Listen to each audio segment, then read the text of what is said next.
ఇప్పటి వరకు మనకు తెలుస్తుండే ధరణి వెబ్సైట్ ఓపెన్ చేయగానే ఏ భూములు నిషేధిత భూములు ఉన్నాయి, ఏ భూములు నిషేధిత భూముల జాబితాలో లేవు.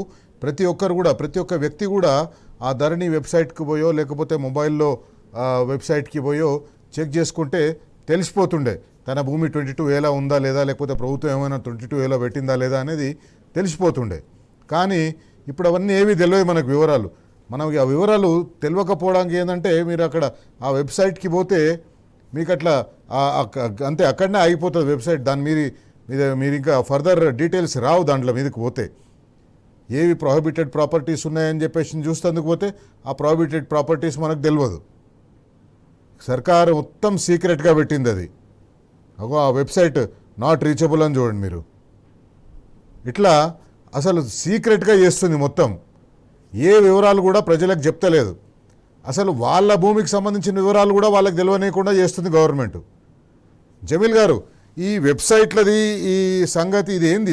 ఎందుకు గవర్నమెంట్ ఎందుకు దాచిపెడుతుంది, ఎందుకు సీక్రెట్గా పెడుతుంది?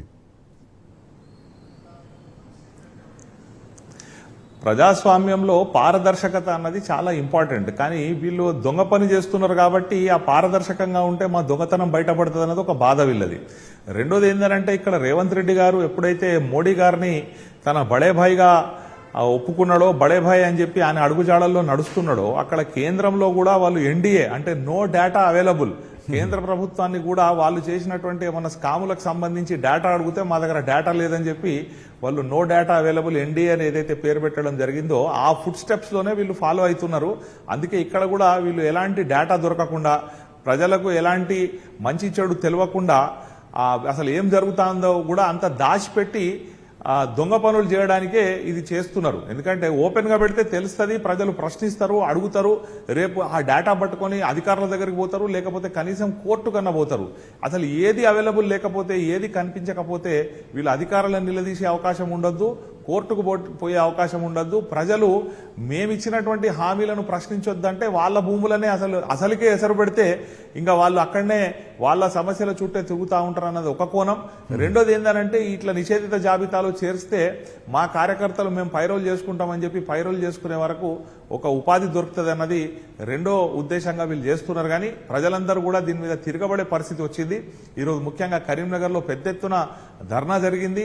ప్రజలందరూ కూడా ఎంతో కోపంతోని అసలు ఇదేంది, మేము ఒక సంవత్సరంన్నర కాలం నుండి ఆఫీసుల చుట్టూ కాళ్ళరిగేలా తిరిగినా మాకు పట్టించుకునేటోళ్ళు లేడు, మా దరఖాస్తుని వాళ్ళు ఎంటర్టైన్ చేసే వాళ్ళు లేరు, ఏదన్నంటే మా చేతిలో లేదు అంటే కలెక్టర్ స్థాయిలో అధికారులు కూడా నిన్నటి వరకు చెప్పిన విషయం ఏందనంటే మా చేతిలో లేదయా, మా దగ్గరికి ఎందుకు వస్తున్నారు, మీరు ఏదన్నా ఉంటే మాకు ప్రభుత్వం నుండి ఉత్తర్వులు ఇప్పియండి, చీఫ్ సెక్రటరీ నుంచి చెప్పియండి అని చెప్పి ఉచిత సలహాలు ఇచ్చారు కానీ పట్టించుకోలేదు. ఈ రోజు ఎప్పుడైతే బీఆర్ఎస్ పార్టీ ఆధ్వర్యంలో ధర్నా జరిగిందో వీళ్ళ దగ్గర కొంత చలనం వచ్చింది. ఈ రోజు కలెక్టర్ గారు కూడా మేము తప్పకుండా దీని మీద చర్యలు తీసుకుంటాం, అతి త్వరలో మేము దీని మీద నివేదిక తయారు చేస్తామని చెప్పి చెప్పినారు. కాబట్టి వీళ్ళు ఈ దొంగ పనులు ప్రజలను ఇబ్బంది పెట్టడానికి మాత్రమే ఈ రకమైనటువంటి దాచిపెట్టే పని చేస్తున్నారు. లేకపోతే మాత్రం వీళ్ళు దొంగ పని చేయకపోతే ఓపెన్ గా పెడుతురు, పారదర్శకంగా ఉంటుండే అందరికి కనిపిస్తా ఉండే.